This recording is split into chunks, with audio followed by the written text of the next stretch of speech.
got the cornfield calm, Midwest tone, but he's spitting facts like a dog with a bone. Lanky frame, fire-haired, eyes on the case, breaking down the game and the darkest place. Sports scores to murder boards, Hoosier logic cuts like swords. From Friday lights to chalked out lines, this redhead's brain rewrites the lines. Inside the Hoosier mind, where the stories twist and stats unwind. He's a legend in flannel, mic in hand, digging deep where few can stand.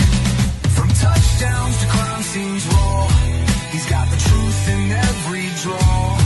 Yeah, step in if you dare to find what's brewing inside the Hoosier mind. He'll talk Pacers, Colts, or Colts on trial. Hoosier humor with a devilish smile. He's that redhead sleuth with a box of clues. Takes your headline, breaks the news. With every stat and every scream, he's painting portraits in your stream. Don't blink, he'll tie it tight. From game night wins to murder fight. Inside the Hoosier mind, where the facts hit hard and the lines are blind. He's a ginger ninja, smooth and slick, cracking cases play by play quick. From courtrooms to the hardwood floor, he digs for more than just the score. Tune in and don't rewind, you're deep now inside the Hoosier mind.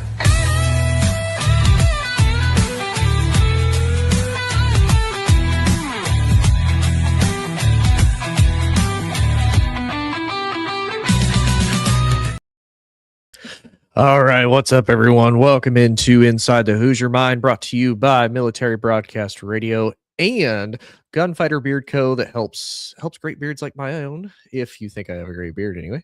But nonetheless, we're here to have a good time, and there's not a whole lot as far as off-season news for football, and that's kind of the really, really crappy part. Is there's not a whole lot to really go off of. So there is a little bit, though, as far as the NFL goes. There's not as much college football wise. A little, if you really want to consider more of the pre-draft stuff. There's a lot of people that are diving pretty deep into that. But again, that's kind of each to their own. I like doing kind of pre-mock drafts, but it's not always my thing. Nonetheless, though, I did want to talk about some of the things as far as the NFL news and whatnot that goes on. And one of the things that was brought up that I actually heard last week that I thought was interesting, and I haven't really heard much about it since, is that Deshaun Watson is apparently being pushed to be competitive in the Cleveland Browns camp, and that the owner, Jimmy Haslam, wants Deshaun Watson to be more considered in the mix for being the starting quarterback come week 1 for the Cleveland Browns. And that to me is just absolutely insane. And there's a multitude of reasons why, not just the allegations, not just his conduct off the field, but realistically, we have not seen a good Deshaun Watson since 2020, his last year starting with Houston. He had a career high in just about everything. Touchdowns, his yardage, his interception ratio, all of it was absolutely great. Obviously, the allegations happen. He sits out for a year.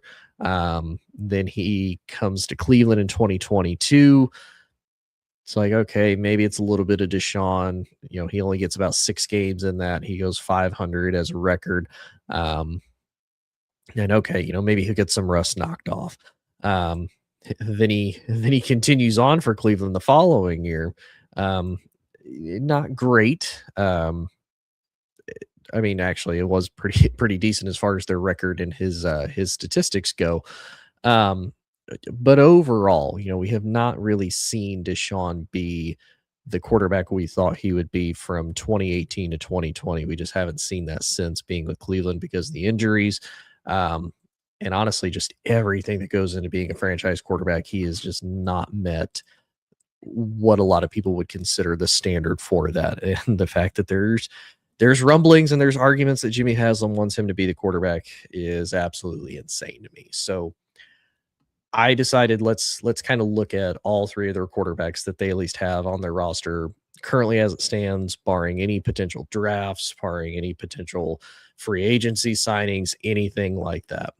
So let's look at Deshaun Watson's statistics the last time he played for Cleveland. So he didn't play at all last year. The last time he played for Cleveland was in 2024. He started 7 games. He went 1-6.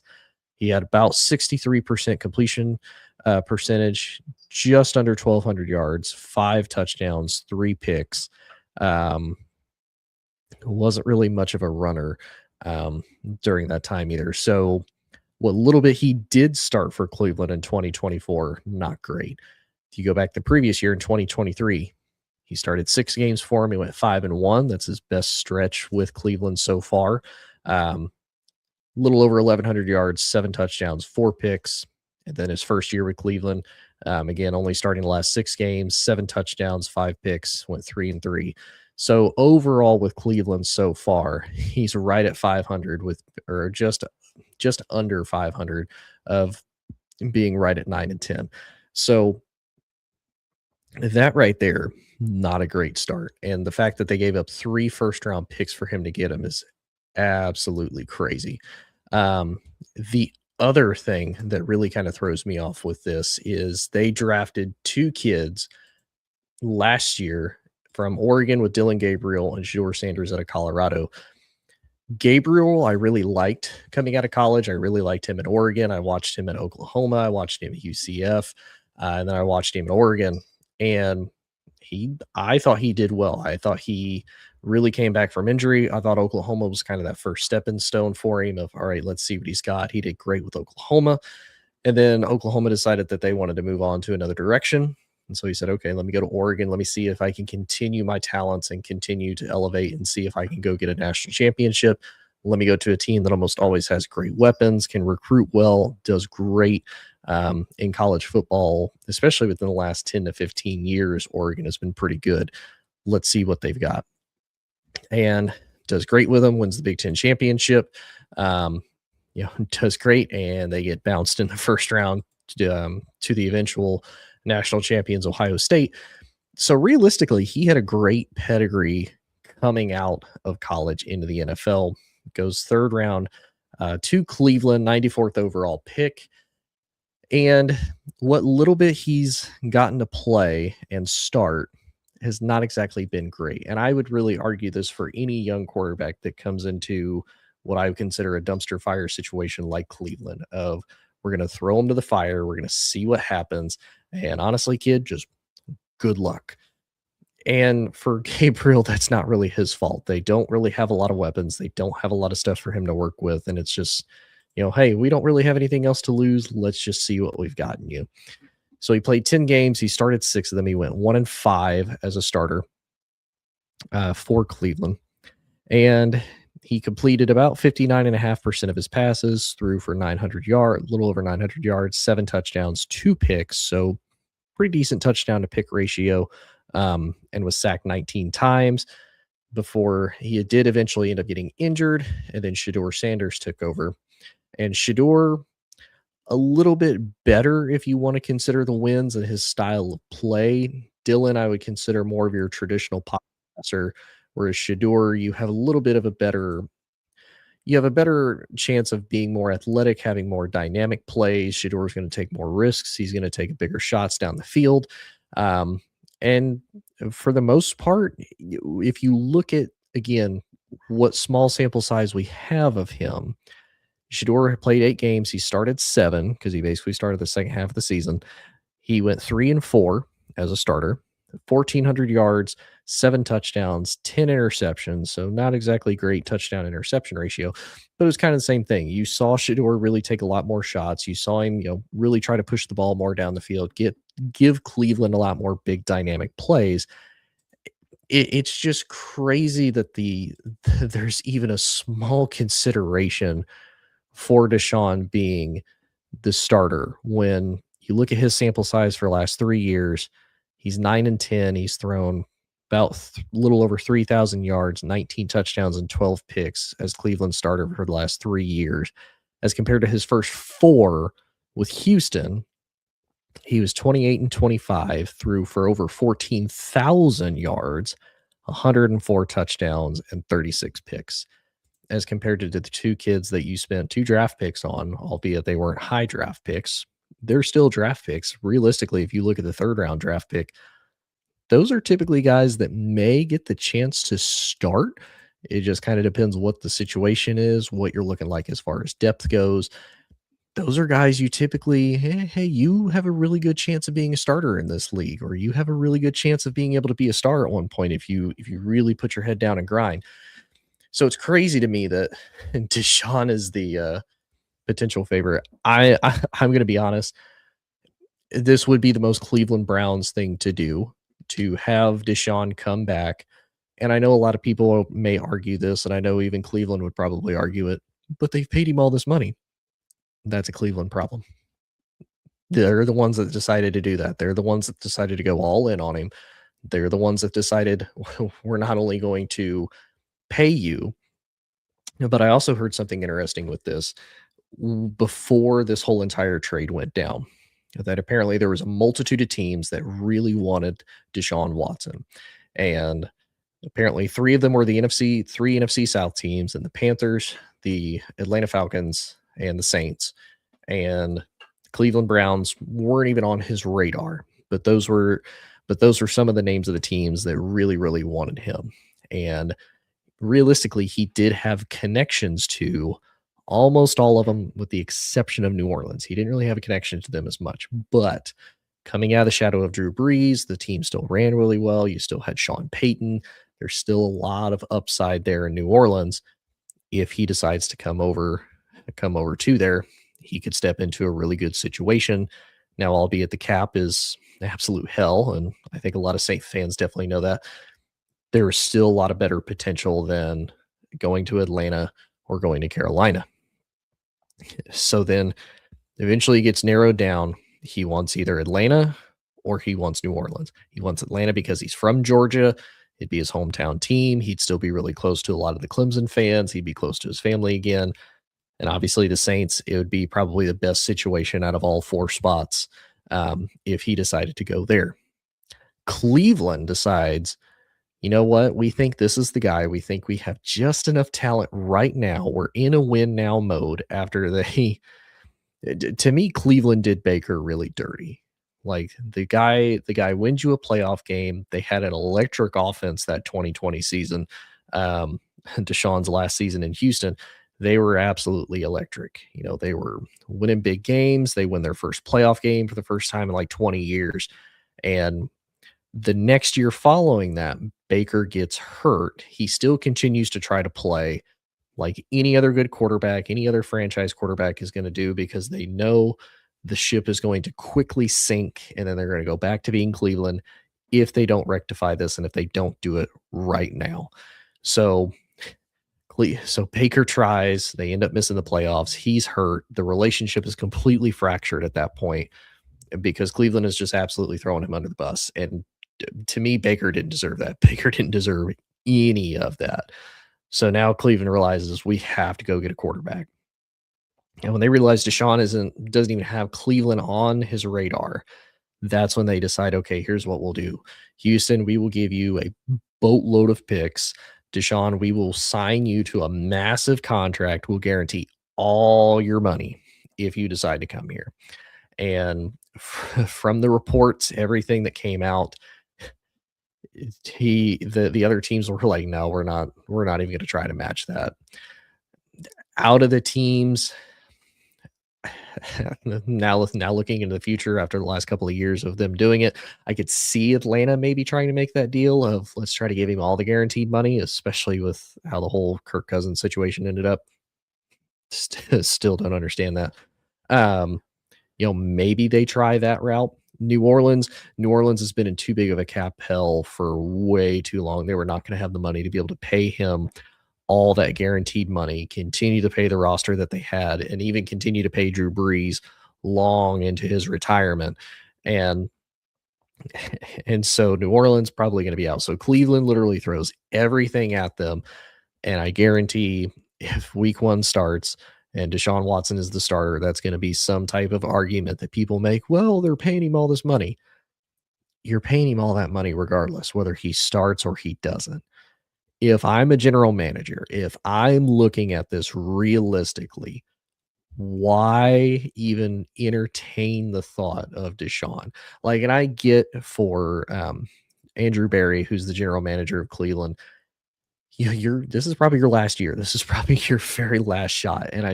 And truly realistically, if you look at what Cleveland was able to do, at least for a couple of years now, the last few, absolute crap show. Like it's not what I would do personally, but that's just me.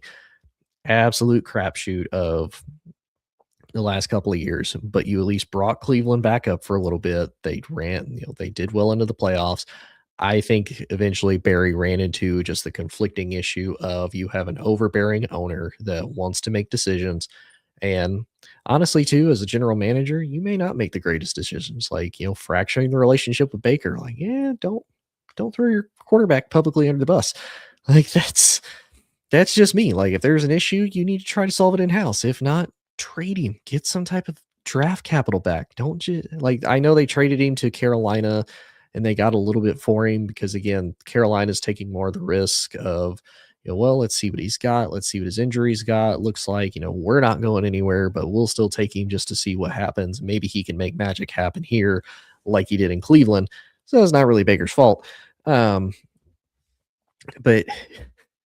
to do that, and to me, again, it would just be the most Cleveland Browns thing to do. So if I wouldn't be surprised if they don't try to make him the week one starter. I think it's a mistake. He's 30 years old. There's all the off the field misconduct issues. Now, obviously, a lot of these are allegations. There was some settlements and whatnot that have come through, but there's already history. There's already a pattern. Now, whether or not he did or didn't do it, I'm not going to sit here and say whether he did or didn't. But the fact that you have those speculations, you had all the legal battles, you were suspended, you were punished, all of that coming into play with everything that happened. If I'm a GM, like, are you really even worth that risk anymore? We're already paying you the money. That's already lost, but we've got two guys that we don't have to pay as much money to. And the two guys that we drafted last year as rookies, now they're coming into their technically second year of their contracts. We still potentially have them for at least another 2 years. Why not ride with the young bucks? Why even sit there and try to entertain riding with Deshaun Watson? Personally, I wouldn't do it. You saw a little bit of sample size from Dillon Gabriel. You saw a little bit of a sample size from Shadeur Sanders. Have them do a quarterback battle. Now, obviously, it has been Cleveland's moneymaker because that's what everybody has talked about. It's what everybody has been into the entire offseason last year and even beginning into this year because they, mentioned Deshaun Watson's name. Like, he might be, we want him to compete. We want him to be in there. It kind of reminds me of like WWE with Vince McMahon. There's, Jimmy Haslam is just the Vince McMahon. Like, oh, damn it, I want him in there. Why? Why do you want him to compete? Oh, we pay him all this money. Don't do it. Don't do it, Jimmy. Don't do it. So it'll be interesting to see how this ends up turning out, where this ends up going. Like I said, if I'm Cleveland, why even make the entertainment? Why? Like, it's not worth it. He's not going to really be he's not going to give you anything productive. He might, but again, he's been out for over a year, coming off of injury. It's a new coach. It's a completely new system. Yes, he has more of the experience factor, which somebody made the argument of, well, he's got all this in-game experience. He's got all this NFL experience. I can make the counter argument right now as it stands. Shadeur Sanders and Dillon Gabriel has more recent experience in the NFL than Deshaun Watson does throughout his career. They have more recent experience than he does. That would be my biggest argument. Now, I'm not going to sit here and say that he maybe couldn't pick apart a defense better than they can. He probably could. He's been around the game a little bit longer. But as far as recent experience, as far as being in tune with guys, building the chemistry with guys, no, there is no competition. There is no competing. Absolutely don't see it. But that's just me. And then this might be a little bit of a short show, but we are going to talk real quick about a college prospect that's coming out in the NFL. And we don't know where he's going to end up. We don't know if he's going to be a first round pick. We don't know if he's going to be a later, like a second day pick. More than likely, he's going to be a second day pick. But that's Alabama's Ty Simpson. And I have seen so many predictions. I've seen so many different places where he could potentially end up. Pete Schrager of ESPN actually mentioned a lot of mock drafts have him in the first round.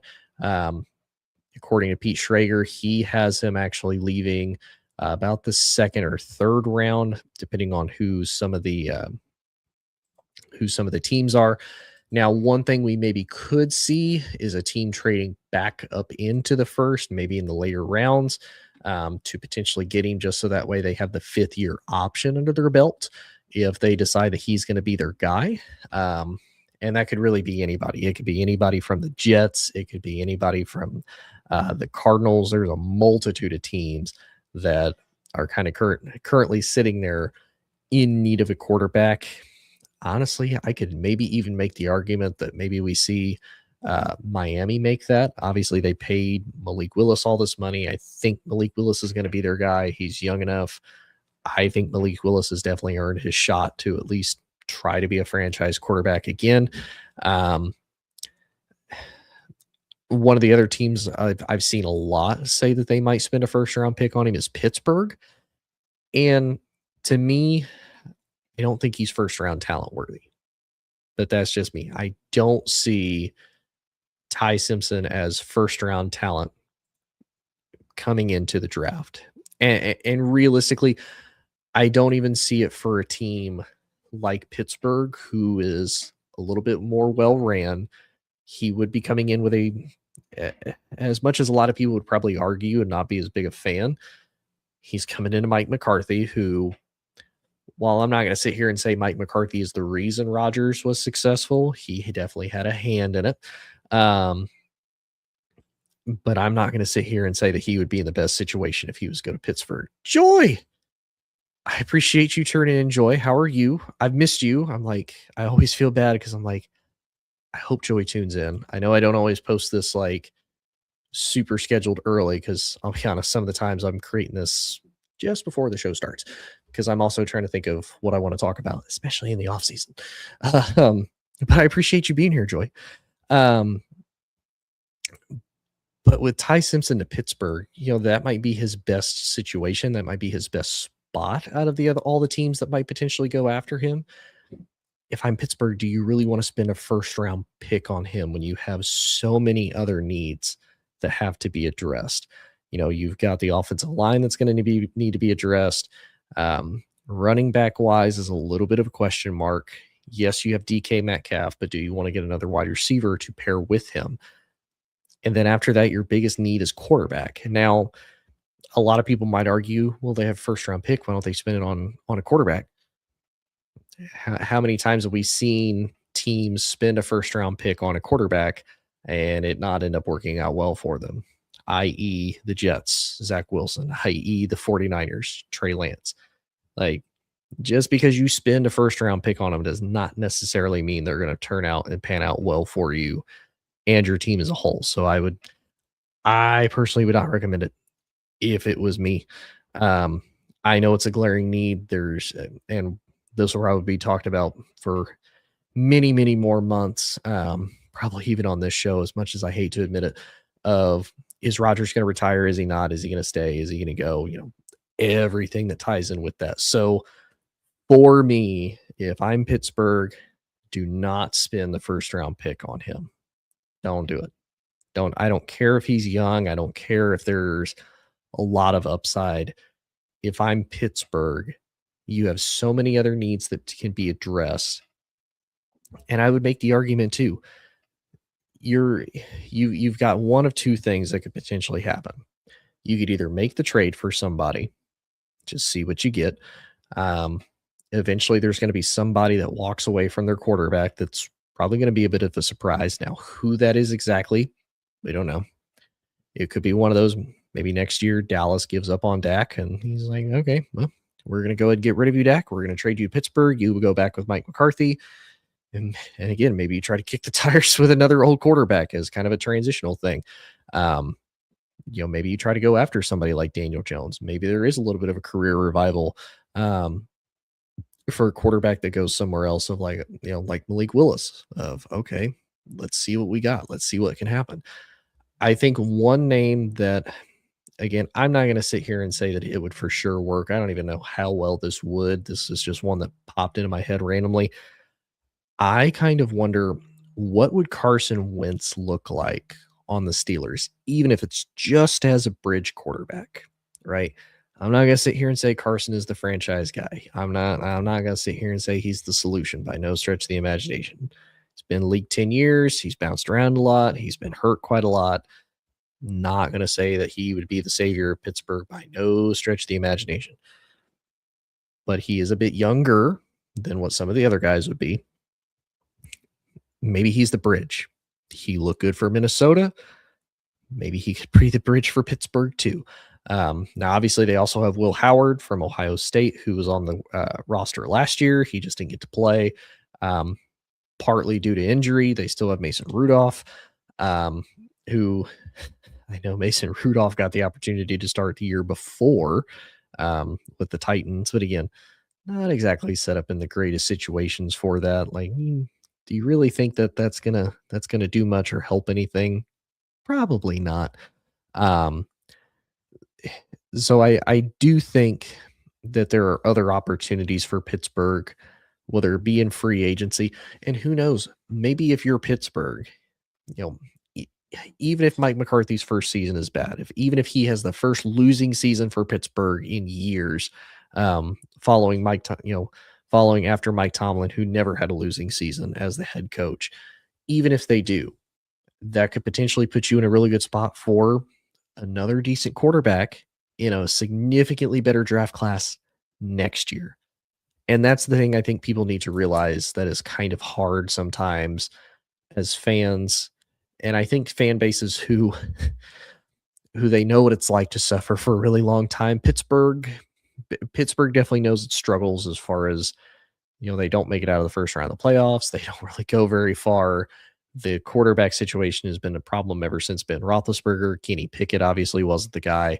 Um, all of that entail.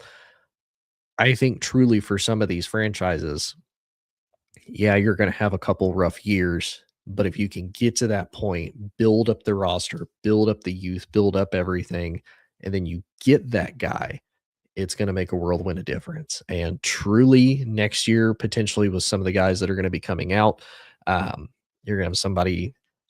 I don't know if they'd be bad enough to be first overall. Um, Arch Manning would potentially be available. DJ Lagway, maybe he comes out of Baylor. Maybe he stays another year. Who knows? So you've got Arch Manning, you've got DJ Lagway. I don't know how many people would consider him NFL talent, but realistically, you could maybe argue Sam Levitt out of LSU would potentially be coming out. Julian Sayin could potentially come out next year as well. Again, just depending on how he feels, depending on how his camp feels. So there's a lot of pieces you could potentially work with as far as guys coming out of college and maybe hitting on a franchise quarterback. And truly, I think next year's class would be significantly better than this year's. Like, I know a lot of people kind of up and down feelings about Fernando Mendoza, whether or not did he deserve the Heisman compared to guys in the past who numbers wise and statistically had significantly better seasons. And you can make a debate for that pretty much anytime you want. I feel it's the same way with Cam Ward last year. Cam Ward last year was the best quarterback in that draft class. Was he like number one overall? Again, You can kind of make that argument. I think he was good. I think for the class that he was in, I think for the team like the Titans, who they desperately needed a quarterback, he was absolutely the guy that was needed to have that happen. I think if you put him in any other draft classes, I think he would still be top 5. I don't know if he would be number 1. This year, you've got Carson Beck, you've got Fernando Mendoza, you've got Joey Aguilar out of Tennessee, you've got Garrett Nussmeier out of LSU, you've got Joy, exactly. Go Tigers, go Saints. And I feel bad for Nussmeier after hearing a lot of the interviews with some former players about how that whole situation went down with him, with Brian Kelly, how apparently he came into the season, he was just not healthy. I don't know what happened with that. But I do feel bad for Nussmeier, although there is something I heard that I feel bad for him, but it's also one of those I kind of get a little frustrated with him more than anything. I heard that his last year, that would have been his second full year starting, he didn't really seem to take the wanting steps forward of trying to be better. Apparently, there's some type of simulation system that they have down at LSU that Joe Burrow used that apparently helped his growth. It was a night and day difference. Jaden Daniels ended up hearing about it. That's why he came to LSU to play, because he heard about it. He was extremely fascinated by it. We saw how well Jaden Daniels did for his 2 years down there at LSU, and did absolutely fantastic. And it paid off, as they were both first-round picks. And it just seemed like Nuss didn't want to do that.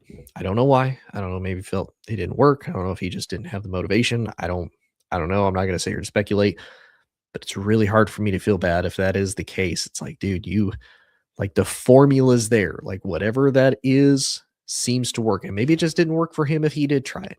I don't know. But it makes me question a lot of things. But there's some guys that I think did well in college that maybe it correlates over. I don't know. Bo Perbula, he's another one, unless they try to give him an injury waiver. I don't think they will. You've got Ty Simpson out of Alabama. So there's so many guys that played well last year in college. I don't necessarily think translate over to the NFL talent. I think Mendoza out of this class is probably the best and the closest. But we'll have to see when it comes time for training camp, when it comes time to preseason and the regular season, how he does with the Raiders. With Tom Brady's influence, the Raiders are doing just about everything right that you could ask for. To me, the wide receiver room could still use a little bit of work, but they have 2 great tight ends, Brock Bowers, Brett Mayer. So, I mean, or Michael Mayer, one of the two. Mayer, I know is the last name. So I think the potential's there, but we'll have to wait and see. But appreciate everybody tuning in. I know it's a little bit of a shorter episode. Not a whole lot of super in-depth stuff to talk about. Again, we're kind of in that weird dry spell right before the draft. The draft will happen. We'll have a little bit to talk about. We'll kind of go into the offseason a little bit as stuff happens. Then training camp, spring camps, whatnot will happen. But I do still plan on doing the college football for dummies series. I'm probably going to wait till after the draft to do that. Because then we'll really be deep into the off season, because we're waiting until preseason football to happen before it really starts to come back. But appreciate everybody tuning in. If you like my content, if you want to learn more, if you want to dive deeper into college football and everything associated with it, definitely check me out at Inside the Hoosier Mind. If you want to hear more about our military hosts and other podcasters that do great work, that they have so many other stories, more entertaining than me for sure. Definitely check out Military Broadcast Radio on all the social media sites, on Facebook, TikTok. You can even go to mbradio.us. It has a bio about Military Broadcast Radio, all the hosts. And check out Gunfighter Beard Co. Great beard products. He has great stuff. It smells great. It lasts a long time. Makes your beard look pretty, smell good. All of the above. And hopefully next week we'll also be back, because I'm going to do a potential sit-down interview with Mike Hughes, the Shy Kid, and how he came to be, where his journey started, and where he is now. So appreciate everybody tuning in. Joy, I love you. Have a great night yourself, and we will see y'all later. Ladies and gentlemen, thank you for tuning in to Military Broadcast Radio. As we wrap up today's show, We want to remind you that the podcast of today's episode will be available right after we go off the air. So if you missed any part of the show or want to listen again, be sure to check it out. And remember, we're here to support and honor our veterans. Your stories and experiences matter, and we are committed to giving you a platform to share them. That's right. We're here to give our veterans a voice. So don't forget to catch the podcast and stay connected with us. Giving our veterans a voice.